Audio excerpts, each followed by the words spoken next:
Hey everybody, Editor Dan here. I just want to say a quick thing saying that I'm sorry that we didn't have a podcast come out last week. It's been a pretty tough time on my end between medical stuff and insane work weeks. So sometimes things are going to slip, but I'm going to do my best to be on track. And I know we also haven't been great about getting things out specifically on Tuesdays, but I'm aiming to at minimum get things out once a week. And if you want to know like what's happening, up to the date, follow us on Twitter at DoingOK Video. And thank you guys so much. Let's get into the show. Half mortal, half god, all heroes of Olympus. You're listening to Ranking Rick Riordan, a podcast where we rank every book in the Percy Jackson mythological universe, aka the Riordanverse. I'm Dan. I'm Olga. And I'm Clara, and today we're discussing the Heroes of Olympus, Book 3, The Mark of Athena. Yeah. We wanted to address some stuff real quick from previous podcasts. So we got some feedback about Son of Neptune that I thought would make sense to knock out now before we get into Mark of Athena. So if you want to be a part of feedback and be in segments like this in the future, you can either comment on the YouTube videos that we do or email us at ourpodcastfeedback@gmail.com. Also, as always, please rate us or review us. That would be a great help. So we have two big discussions. We're going to start with talking about Hazel's age because we made a bit of a stink about it. And who knows, maybe we will again.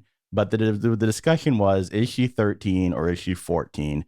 Olga, will you read this comment?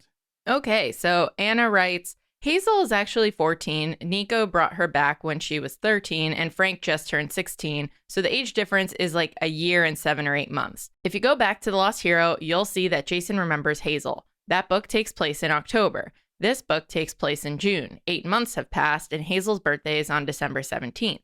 So Nico brought her back before October, and at the end of the year, she turned 14. All right, so I've written down some things here. First off, and this isn't on you, this is on Rick Riordan. The Lost Hero actually takes place during winter solstice. This is the deadline that they have to get everything done by with Juno and everything. And Rick himself made a mistake with this repeatedly, both in the Demigod Diaries and Son of Neptune, where he says Jason and Percy have been gone for 8 months, even though we know Son of Neptune takes place in June. So that's just not right. That doesn't match up. That being said, she did meet Jason, and that would still probably be before her birthday. So in theory, she is 14. But Clara, do you want to read the next part?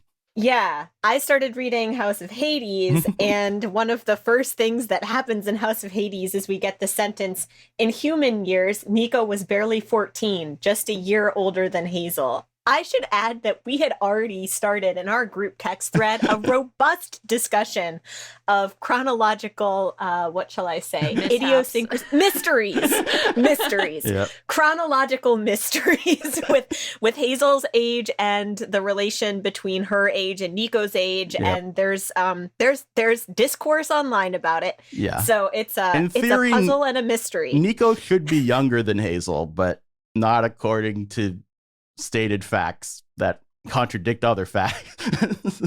Yeah, we could just say like the underworld makes interesting, like it messes with time. I don't know. Rick's getting old. Let's put it that way. My God. Also, from the Son of Neptune, Hazel, when she flashes back, she says she flashed back to her most recent birthday when she had turned 13, but not last December 1941. Which in and of itself contradicts itself because she's saying last December, which would make it seem that she did turn 14, but she says her most recent birthday was when she turned 13. It's a mystery. I think there's something here. I think it's like, in the Bible when there's like a sentence and it's a contradiction and it's not just like, oh, like that's dumb. It's like, no, like let's discuss this and really dig into it. I'm just saying, like, maybe this is to get us to think about age and death and, Guys, I think there's a very simple answer here. Kronos is back, and he is screwing with Hazel's age. Interesting. It's foreshadowing for the next series. Oh, God. I love it. So, yeah, I mean, ultimately, I think we should just not talk about age that often, at least in this series, because clearly it's not consistent. But let's also talk about Alcyone's death, because we were like, it doesn't make sense that he was able to be killed without a god present. Olga, can you read this response? All right, so Lou Robb writes, in mythology, Alcyoneus was killed by being taken out of his birthplace by Hercules without a god. That's why Rick had Frank and Hazel do the same. Rick didn't come up with the giant rules. They are directly from mythology. So I guess we were wrong about this, even though I would still... Well, yeah, okay, Clara. Yeah. Here's what I think. Yeah. I'm just going to shift the blame. I think so the war with the giants is one of these things where like a lot of people in the ancient world sort of like talk about it as if everyone knows what happened. Yeah. But we don't have we don't have really consistent sources about it. Yeah. And like with all mythologies, there are inconsistencies between different authors having, different stories about it. Yeah. It seems like the most, and like Dan, you can get into this too, but like the most robust account is Apollodorus.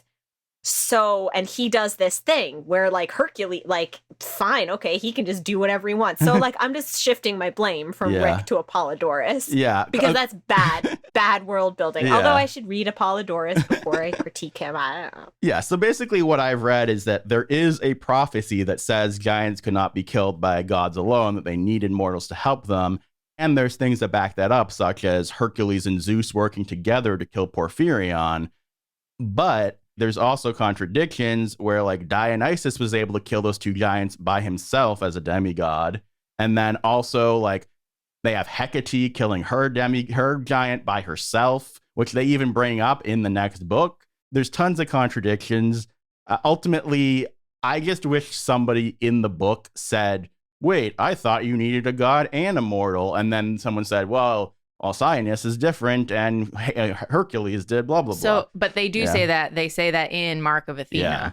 So they get to it, but it feels like a retcon because that should have been, like we shouldn't have had to wait until the next book to be like, how was that allowed to work? Yeah. It's like, because.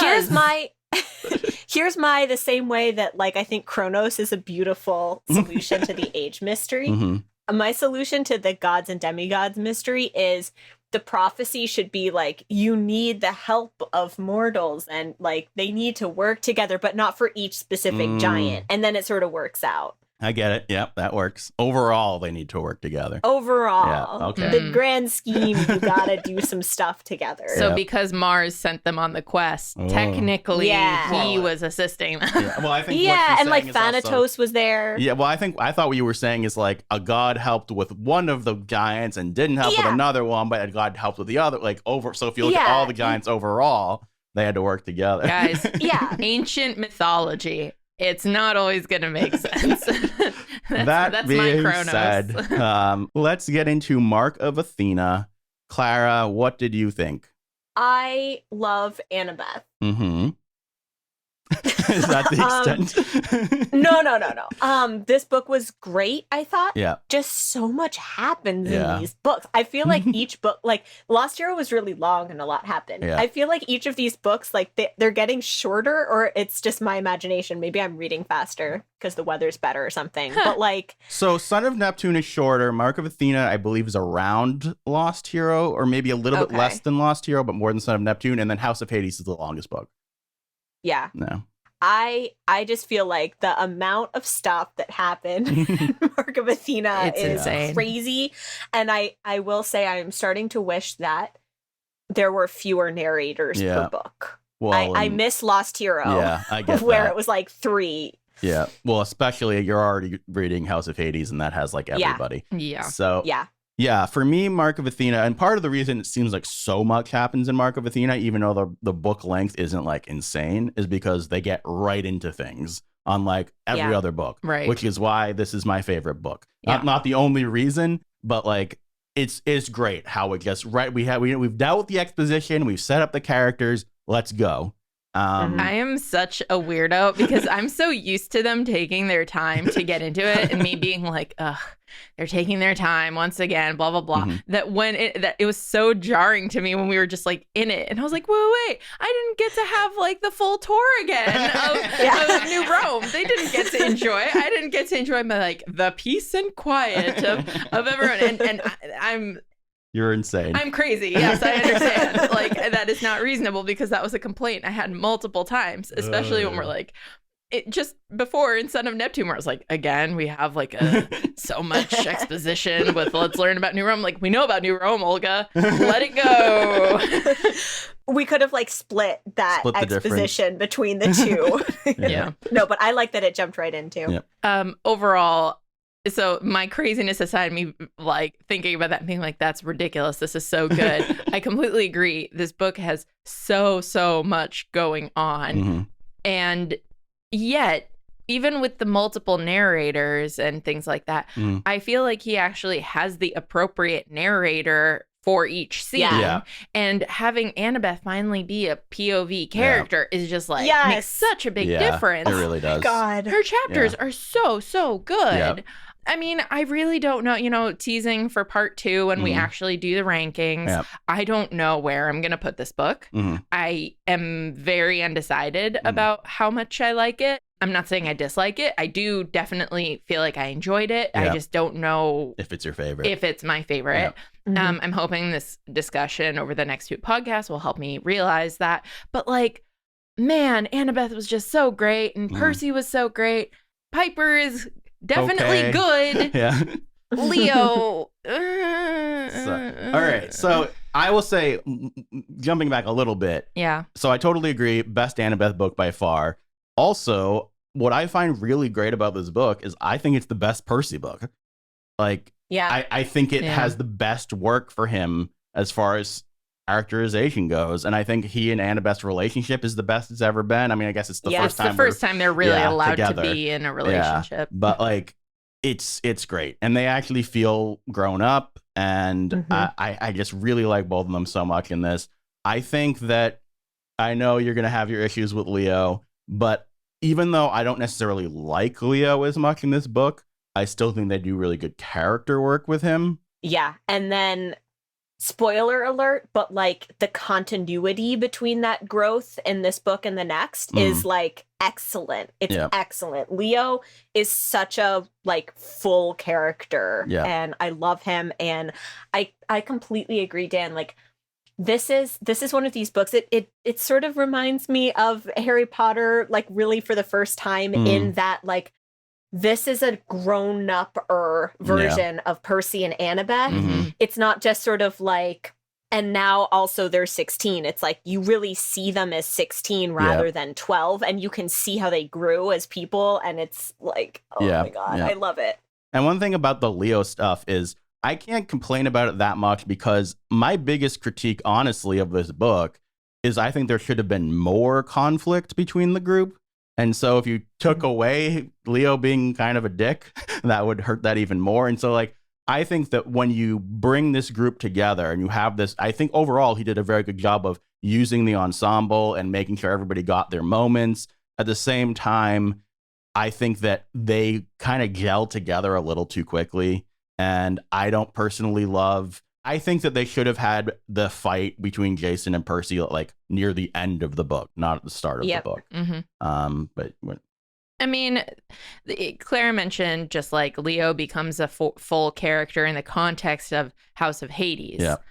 So this is my problem where I felt like, oh, he was really well done in Lost Hero as like being very close to full character so fast that this felt like a step back. And that he was the source of the like, I completely agree with you, Dan. There should have been more conflict. I mean, they have the Jason and Percy standoff of like who is going to be the leader, who gets to be the hero. We have Percy's fatal flaw actually being relevant in this book. So with the fact that it feels like, well, we're gonna make Leo be the conflict. We're not going to get Frank's point of view on Leo because he's not. Yeah, we have a ton of voices, but then I was really missing out on Frank's perspective of how Leo's treating him. And then it to me felt like, all right, we're relegating Leo back to not being a full character. So I'm glad they make up for it in the future. But I really felt like, man, this is like nowhere near as three-dimensional as I expect for this character. So I actually feel the opposite. I feel like this made him more three-dimensional by making him a teenager. Like, Yeah. we hadn't seen him be jealous or be, peacocking for a girl in the previous book. So it's not a backtrack because we never saw him in that situation. Except for the fact that they set up how he behaves around women is very different from how he behaves around Hazel here. Except that she shows interest in him. Like, because I actually think saying it's just on Leo, the conflict, I actually think it's a little bit on Hazel too.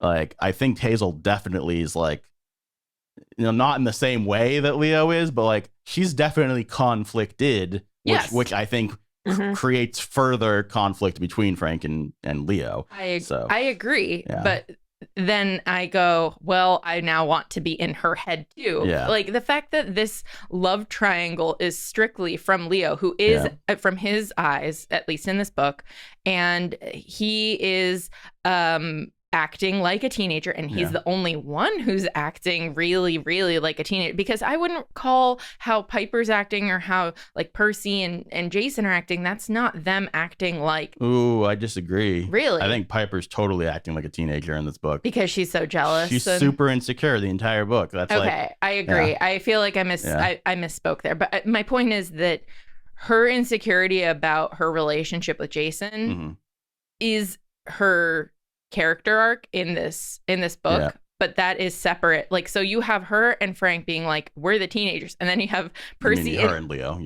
Sorry, her and Leo, and then you have Percy and Annabeth being like, we're in a stable, secure relationship, and we just really love each other and miss each other, and look at us acting like the adults of the. Which everything you're saying is a good thing. I'm not saying it's a good thing. Yeah. I'm not saying it's a bad thing. I just feel like, to me, the balance between it all, like there's a reason that the Piper and Leo chapters were not my favorite to read.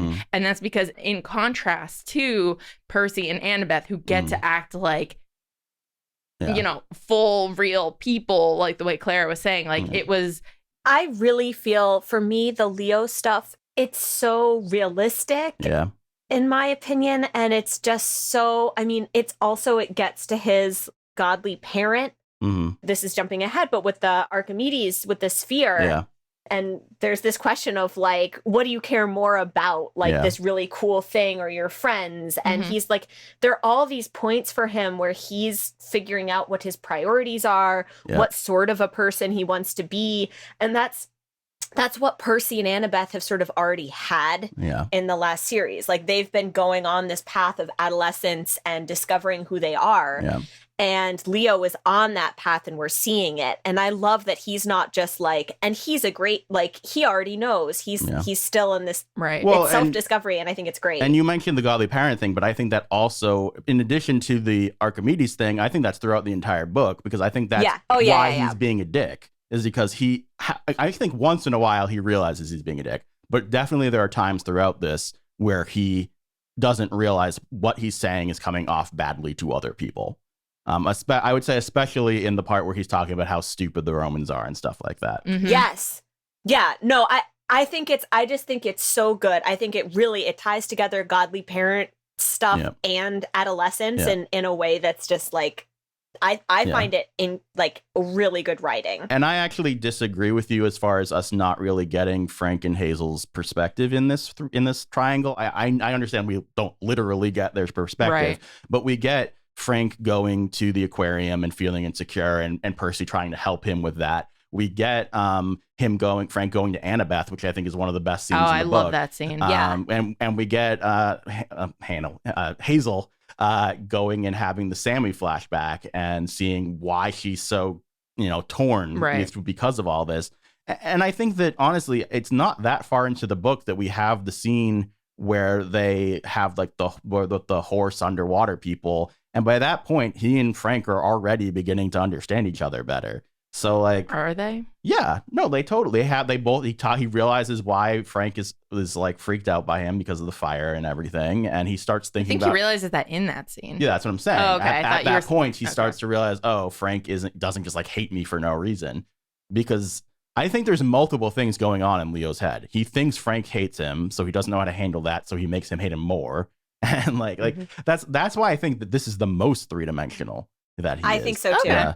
I agree. This is definitely like, how, and this is why I was looking forward to this discussion, is because I needed other people, because I feel like it's not for lack of trying that I tried to read into it. It's just like, Leo is the son of Hephaestus, so where's his like awkwardness around people? And I felt like the type of awkwardness that they chose to represent in Lost Hero was different from that awkwardness here.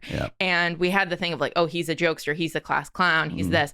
So when he was like picking on Frank repeatedly, yes, he had his like reasons again. It seems like Frank hates me and he's afraid I'm going to take his girl, and she's fascinated by me, and I'm fascinated by her. I also think it's guilt too. He digs his own hole because he feels guilty that he wants Frank's girl, so he lashes out. Like, I also think like there's such a clear line, like for me, like a path from I'm the class clown, I make jokes to cope, to and sometimes those jokes can be cruel if I feel cornered, because that's his defense mechanism. So sometimes he's going to use it in a cruel way if it's not just like he's defending himself in the way that he has.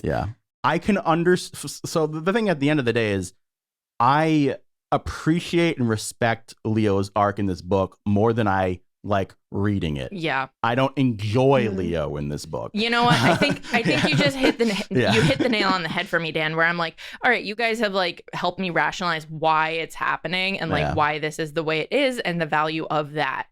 I do not want to read him behaving like this. I get it. This is not behavior becoming of our current #1 ranked demigod I agree. hero. He's gonna have to. Because that's the thing is he's definitely my favorite character in Lost Hero, and suddenly he's not very likable. So I understand that feeling of whiplash. And I think that, I mean, me and Clara have read beyond, like it before and also now have read beyond that, so we can see it in its entirety of who is Leo and the arc that he goes on. But when you're in it and you suddenly are like, whoa, what happened to my favorite character? I get where you're coming from. I'm not like intending to like fully harp on it. This was just kind of the journey that I took with reading it. One last thing I want to mention before we get into the recap is you mentioned that this is the first book where Percy's fatal flaw is like pretty relevant. Something I hadn't noticed in previous readings of this book is that Annabeth's fatal flaw is actually very relevant, and that she causes her own doom at the end. Like I always left this book being like, Annabeth, she did it, blah blah blah, like a bit. But like ultimately, she's the reason she falls into Tartarus, because she overly gloats and overly antagonizes at the end. So like, that's the thing. Both of them are relevant in this book, and that's where it really feels like a great journey for these two characters. I love Annabeth so much. I love Annabeth, and I feel like I want to go like let's re-record all of the earlier episodes because I just love Annabeth so much. Having this context for her is like so valuable. And sorry, I'm so much to talk about. I don't even want to recap, but like when they have the moment of her, like, you know, being like, well, if Jason was here, he could just fly down. If Leo was here, he'd rig up, blah, blah, blah. Like the fact that she goes through each person is like, they all have powers and I don't. And like, that's always been something I've been thinking about with her character, and how I'm like, it's kind of annoying that like certain godly parents don't actually give you a real power. And the fact that they make that like the point, I think is really great. My God. I love her so much. All right, let's get into this recap after I spent all that time hating on Leo and probably pissing off a ton of our listeners. Hey, we fought against you, so. I know, I'm in the minority here. All right, so we start with the Argo 2 floating above New Rome and docking there. The gang drops down to meet their fellow demigods, and Percy and Annabeth have a cute, if violent, reunion. Honestly, my favorite part of that is Raina's reaction. Right? She's like, oh, yeah. Octavian is immediately suspicious of the Greeks, but Raina says they will hear them out. The two sides swap stories over a meal and discuss the combined quest for Greece. Ella lets out a prophecy about the quest and Annabeth's journey, which freaks everyone out. And then they have to hide Ella away at Camp Half-Blood. Yep, because don't let Octavian get at her. Jason then asks Raina if it is all right for him to show Piper around, oblivious to the tension between Raina and him. Let's talk about that a little. We touched on Piper's jealousy in this book, and I think that they play it quite well, honestly. This could be a really annoying arc. Yeah. And even though it's probably my least favorite Piper arc, it makes sense for her character, and she doesn't go too far with the jealousy. Like it's the right level where I believe it without her being annoying. I would care so much more about, and like this really might make people upset, but Jason is not a person. Like, and I know that that's like part of his character too, that he is this, he's like a model, like in many ways, but like, my God, it is very difficult to care about this relationship because I don't understand Jason. That's interesting, because I think that I get where you're coming from. I think they're already doing a better job in this book, though. They have him being insecure. They have him being like, oh, I was always the de facto leader. I thought I understood teamwork, but I realized that I was like, he's like realizing some of his privilege. He's realizing his own like limits. I like the fact that he gets knocked out over and over again. Yeah, me too. My gosh. And that he questions himself, and also even the fact that, like, honestly, I think that Piper helps make his character more interesting by being like, oh, I wish he would break the rules sometimes. I wish he didn't feel like he always had to be perfect, and things like that. Yeah, I guess like I wish that I had him I don't know. I still don't know him, and I see the potential. It turns out I had read House of Hades because I saw it on my Kindle as read. Hera stole my memories. So I don't remember, but I do remember liking Jason more. Yeah. Well, that's the thing, is I think I'm appreciating him more on reread after having finished this series, because I know him more now. Yeah. But I that's probably not fair to these books that didn't do a very good job for him. Right. I mean, again, we were talking about relatability as like, he's so wrapped up in his own insecurities that he can't emotionally be aware of Piper's without her having to tell him and spell it out. I actually think that dynamic's kind of interesting, because to him, he's like, why would she be jealous? I like her. Right. He's like, obviously, like, to him, it's so obvious that he prefers her over Reyna that he doesn't even think about it. But I actually think it's more interesting that how oblivious he is about Reyna than the other way around. Yeah. Yeah. This is the thing that grounds it for like a YA audience, and in a mindset that's like, new relationships at that age, people don't know how to communicate. People don't know what's going on in each other's heads or feelings and what crushes are happening. And it's just like, this reminds me of something I meant to talk about. How do you guys feel about the fact that they got together off screen? It's like everything with Jason. Like, I don't, whenever we see them together, I'm sort of like, makes sense. Mm-hmm. So I guess I didn't have a problem, but I also like, maybe it would have been nice to have that moment. Yeah. To me, it feels like a weird, like he changed his mind between books, because definitely the way Lost Hero ends is Piper being like, I'm gonna get him, even if it takes a while, and also him going, Reyna. Yeah, you're right. They definitely were setting up a love triangle, and then he changed his mind. Like, he meaning Rick. Yeah, because he didn't want two love triangles at the same time, maybe. Yeah, I could see that. I would have been happier if, like, maybe Piper's first, at the end of her first point of view stuff is when they like officially got together or something, like just seeing them, like, again, to be invested in that relationship. I want to see how it began. And the fact that there is a short story between these two things and it doesn't cover that either, I was shocked. Like, that's so weird. Yeah. You'd think that you would spell it out somewhere.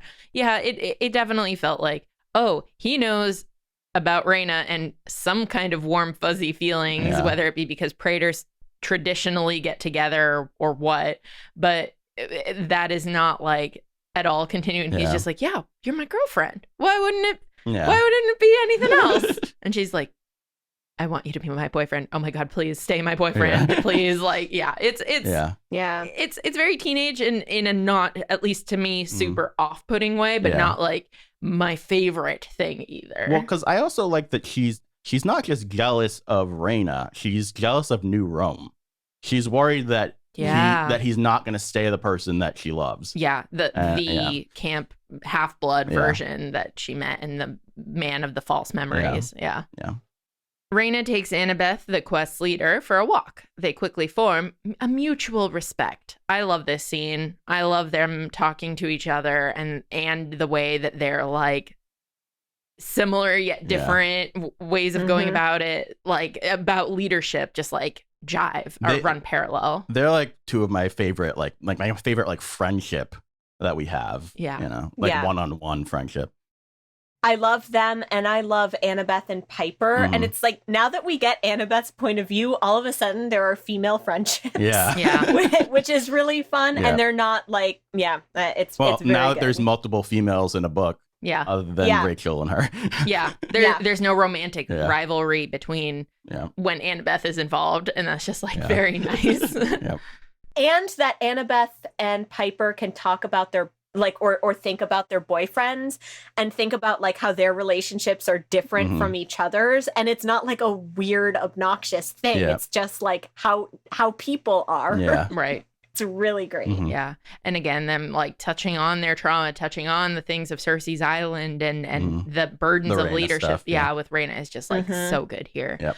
Well, suddenly a large explosion makes a crater in the Forum of New Rome. The Argo II proceeds to attack the city. Raina and Annabeth rush down to the Forum. Romans start to throw food, rocks, and plates at the Greeks. Piper and Jason try to calm the angry mob, but fail when Jason is knocked out. Number one, the first time. Drink every time Jason gets knocked out. I was just going to say that. Octavian, who'd been receiving a tour of the ship, comes down the ladder screaming that Leo has fired on everyone. The seven escape to the ship and are shocked to see a dazed and confused Leo reloading the weapons to continue firing. They tackle him to the ground and he awakens, confused. Annabeth takes charge of the ship and they leave Camp Jupiter. The ship was damaged in the escape, so they need materials to repair it. Annabeth, Percy, and Frank leave to get tar, off screen, while Leo and Hazel leave to find celestial bronze. Hazel and Leo have awkwardly flirty moments before encountering Nemesis. She gives Leo a fortune cookie, telling him to open it when he really needs her help. Let's talk about Nemesis. Thoughts? Cool. I like that she looks like his Aunt Rosa. I think that was a cool touch. Her being angry at fortune cookies was an interesting thing to do. Yeah, that was a choice. Also, Fortuna. Ha ha ha. It's an interesting running thing throughout this book that he brings up multiple like Chinese things that aren't Chinese. Like Frank isn't Chinese, he's Canadian. No, the Chinese handcuffs and the, I'm fortune cookies. I'm making a joke. Yeah, that is interesting. I had not caught that. Yeah. Huh. Here's the thing that's interesting too is Leo struggles so much here in this book, like we talked about, that he makes it hard to root for him and Hazel. But I still wish that they maybe made that happen more. Personally, not with you, but Frank and Jason are difficult, and I think that's partly because the next books will have different perspectives and stuff. Yeah. But it's very difficult to be like, yeah, I really ship Frank and Hazel because the perspective is just not totally there. Yeah. Well, it's the whole thing. I feel like they kind of set up the thing of like Frank's the nice guy and Leo's the bad boy, and that's just more interesting in some ways. So that's how I feel anyway. But Leo's too dorky to be the bad boy. But he kind of is the bad boy. No, he isn't though. They make fun in the next scene. They literally make fun of, they poke fun of Leo being like, I'm the bad boy on his scrawny art. He has to write it on his own shirt, basically. But being like, I'm hot stuff. But that's also kind of the point. That's what makes, I understand he's not the traditional bad boy by any means. But the fact that he's a mean boy. Yeah, but the fact that he's able to pull, Frank could never pull that off.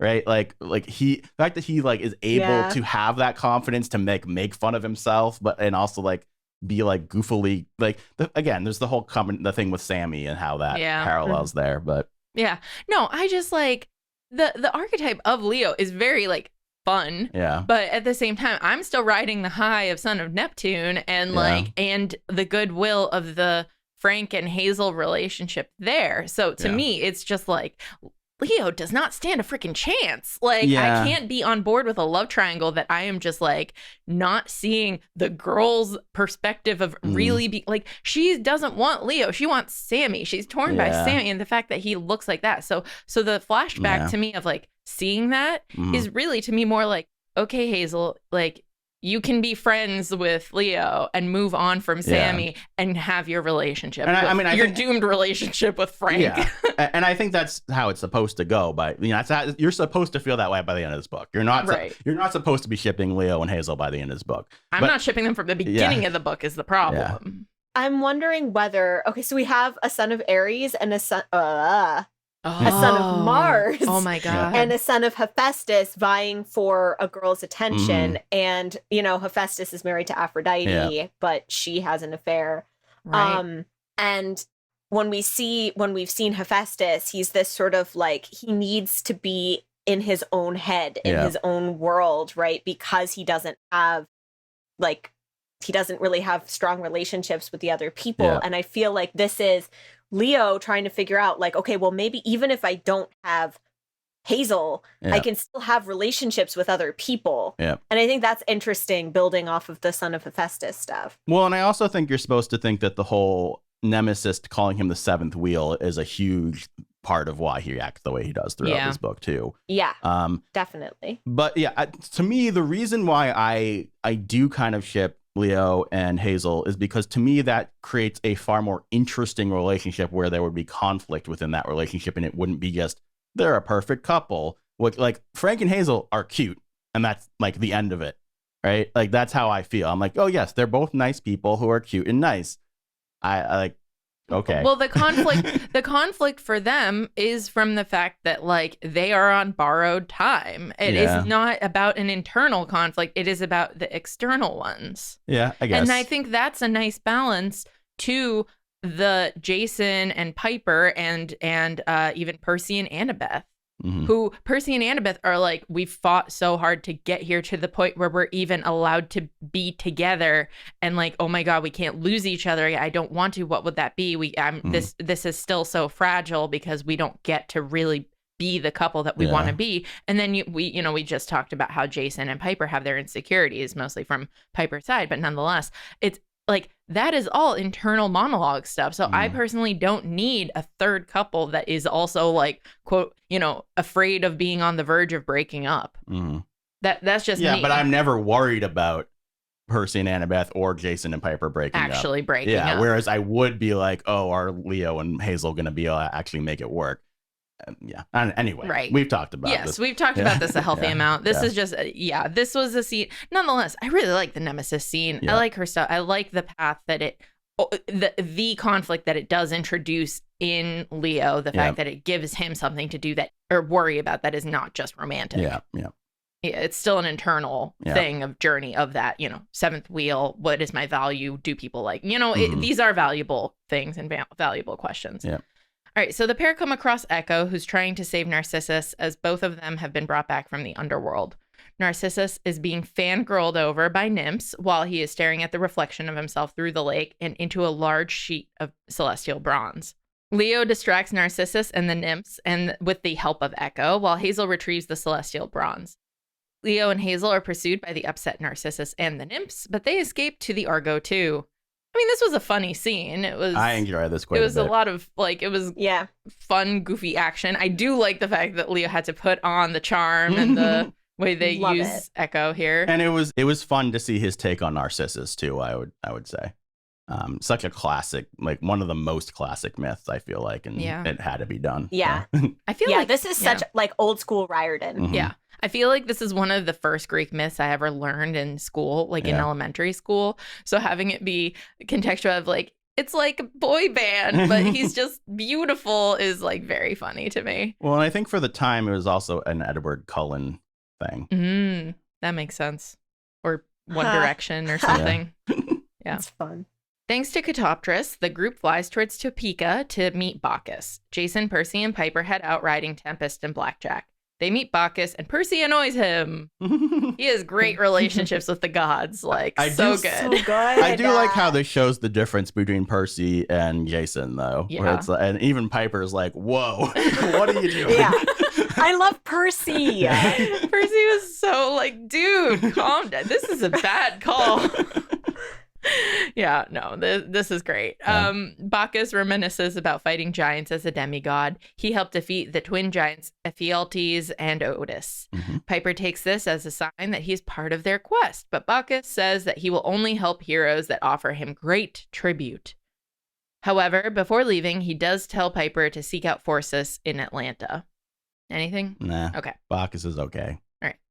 We'll get... I want to talk about Bacchus. He's no Mr. D. No, Bacchus, whereas Mars was a lot better than Ares, Bacchus is the frat boy to Mr. D's like old drunk. Jason and Percy get possessed by eidolons and are forced to fight. Gia tells Piper to choose which of the boys will live, as she only needs one male and one female demigod. Jason hits Percy with a bolt of lightning and goes for the kill, but Piper forces him to stop. This gives Percy the opportunity to knock Jason out. Woo, number 2. Take a drink. I really, or don't, if you're underage, which might be a ton of our audience. Take a drink of Diet Coke or Diet Pepsi. Yeah, there you go. Right. In tribute to the great wine god. Piper manages to gain his attention long enough for Blackjack to knock Percy out with a hoof to the head. I really like Blackjack's, appearance in this Initiative. book. Yes. The scene, I agree with you, Dan. I think it would have made sense to have it happen. Yeah, I mean, later. So here's the thing. I don't want to come off like I don't like this scene. Like I do. I think it's fun, and it makes, like, I understand it's like the classic thing of bringing the heroes, making them fight at the beginning, and then they work together. I just think it would have been interesting if they had been bubbling up some conflict and resentment and stuff throughout the book, and then ultimately near the climax were forced to fight each other, and then they like came like very out there while they were fighting each other with what their full resentments were, and then overcoming that was what made it so they were able to actually deal with their issues and work together. This is like, they don't know each other yet. Right. And in some ways, I think they try to do it backwards, which is the fight is what leads to some of their conflict, but to me, it just doesn't work as well as it could have. Yeah, and also I find this not as satisfying because we've already had Jason and Leo being like forced to fight. Right. And that was also, it felt a little bit forced because it was a sort of like Jason thinks Leo was annoying and Leo which is like, but not to the point that they'd want to kill each other. So it's sort of contrived and doesn't feel, and it's because Jason is not interesting enough to why would Percy I mean I don't know. Yeah, why would Percy be intimidated? Except he is a son of, he used to be intimidated by Thalia, and now he has like a version of himself. Yeah, I think it tracks. It's just like they definitely could have mined more tension out of this. I get that like they're both trying to lead at the same time, which is also a storyline we've already had in the Percy Jackson books that he's like made progress on, and you can see the progress here. Yeah. But it's just sort of like, that's not personal. I want it to be personal. I think something would have helped is if they actually really played up the Percy is reckless and Jason finds that like disgusting kind of like. They should have made Jason more angry at like if they had made everyone just automatically look to Jason over Percy, and then B, had Jason like really not like Percy, I think that would have been a lot more interesting. Yeah, it would have been great. Yeah. And also it would have meant that I found Jason far more compelling. Because they really could have played up the Greek versus Roman thing, because they are supposed to sort of represent the two opposite sides there. But they've already experienced life in each other's domains. Yeah. So they've already shown they're also supposed to be the bridge. Yeah. You know, there's a lot that they could mean. Yeah. And so it's like, oh, they don't mean enough. Yeah. But yeah, I still enjoy this scene. Yeah, I like that it's from Piper's point of view. Yeah. I like her handling. Like, I like this scene. I just agree. there was room for improvement. Yeah. And I think that's an okay thing. If this book was 100 pages longer Yeah. and a little bit different restructuring, Yeah. I can't believe I'm asking for that, but maybe. Honestly, my favorite part of this is what happens right after it, where she does the exorcism. Yeah. All right. So back on the Argo 2, Annabeth calls a meeting in the mess hall. They discuss how the Eidolons had clearly taken control of Leo 2, but they have no evidence. And Octavian has gotten the Romans so frenzied that they wouldn't listen anyway. Jason also informs them that the Romans would not follow them into the Mediterranean Sea as it is considered off limits, meaning that if they went there, they would be considered traitors to Camp Jupiter. I think they're already there, guys. I know, seriously. I wanna say something real quick about history and how we've already talked about how you can't bring weapons into Rome, but when Julius Caesar, the thing with Julius Caesar that happened was Julius Caesar crossed. One of the things that happened was he crossed the Rubicon, which was some river. I think historians don't really know exactly where it was, but that was the boundary into Rome. So you couldn't have your weapons, and he crosses it, and that's what is like officially like. Now this guy is like really like that is. And so I like that this is a sort of like ongoing thing with the Romans is that they're like, if you cross this border, you can't bring weapons there, and if you go in the Mediterranean, then you're a traitor. Like I as usual, I love how he world builds with the Romans even when we're not in Rome, right? Because doesn't it mean to cross the Rubicon? Isn't like the point of no return, right? Yes, yeah, exactly. So the fact that he plays on that a lot with the Romans is very fun. That is. Now I wish that he just spelled it out right, because that could be a nice educational opportunity for me. But instead we have Clara for that. So Piper stops them as they get ready to leave. She tells them that the Eidolons are still on the ship and performs an exorcism via charm speak. They are forced to swear on the river Styx never to come back here or possess any of them. Good use of charm speak. Yeah, good use of Piper. Yep. Like, again, she's not exclusively like boy crazy, like Jason lover in this book. You know, she has other stuff going on. That night, Percy dreams of being drowned in muskeg, and it's revealed that he now fears suffocating so much that even water terrifies him. Love it. So cool. I love Percy. This is one of my favorite things. What an interesting character moment or character arc. Yeah. The trauma. My only problem with this is that when they are drowning for real, they're not in Percy's head. Yeah. I noticed that too, actually, and that was the one thing where I was like, no, have him, have him come to terms. But he does. He's like, oh, never mind. I should be in therapy. All right. So the dream shifts to Otis and Ephialtes as they plot to destroy Rome on July 1st, along with their prisoner Nico. So two things about them. One, I like them quite a bit. They're my favorite giants. I think. Two.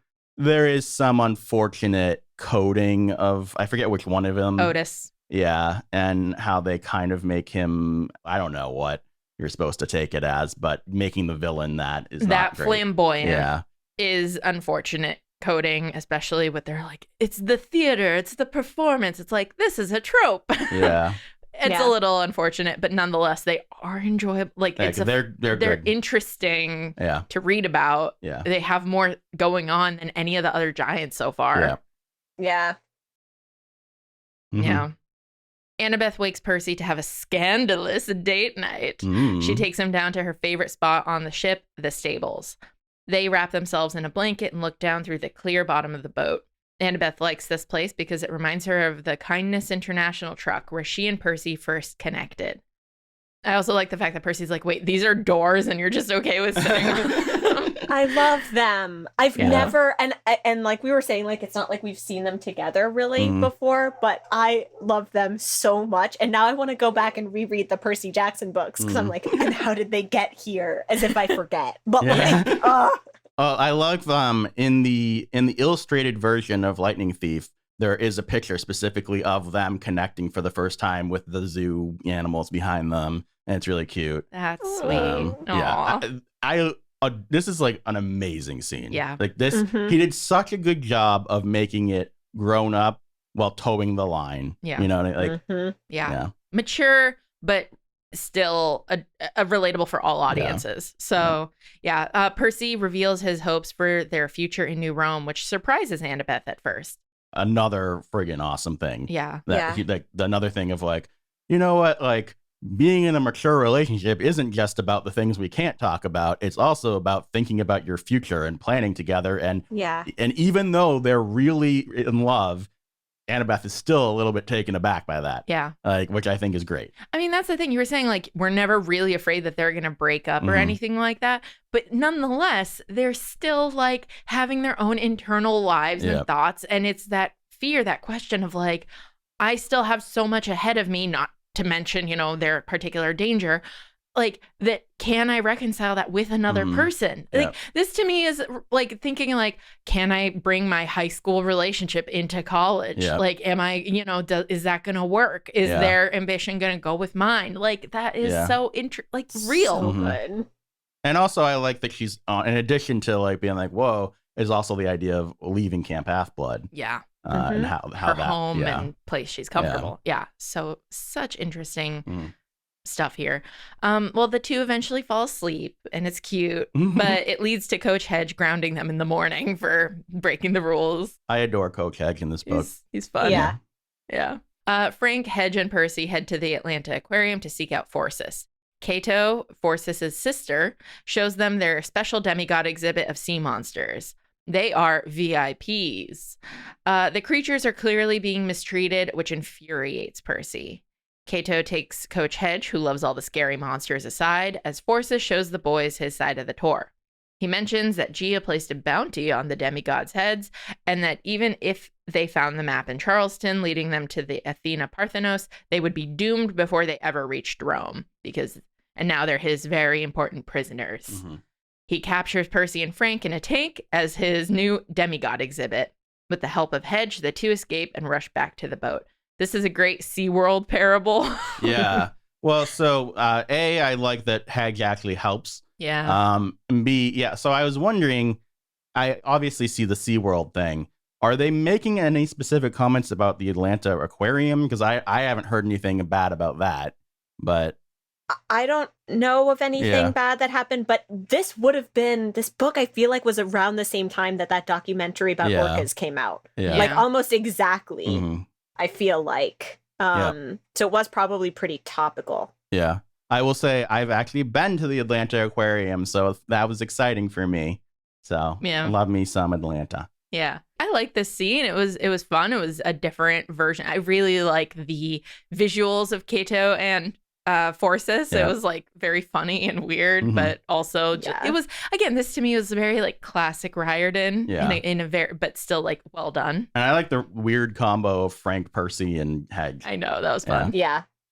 All right, so we're still pretty early in the recap, but I think we're going to end here for part one because we talked so much before we actually got to the recap. As usual. Who knows? This might end up being a 3-parter. We will let you know when we do part 2. But thank you guys so much for listening this week. And let us know what your rankings will be for the books and the gods and all that stuff. And that's the thing I'm really excited to talk about next time. Yeah. Thank you. And may the gods be ever in your favor.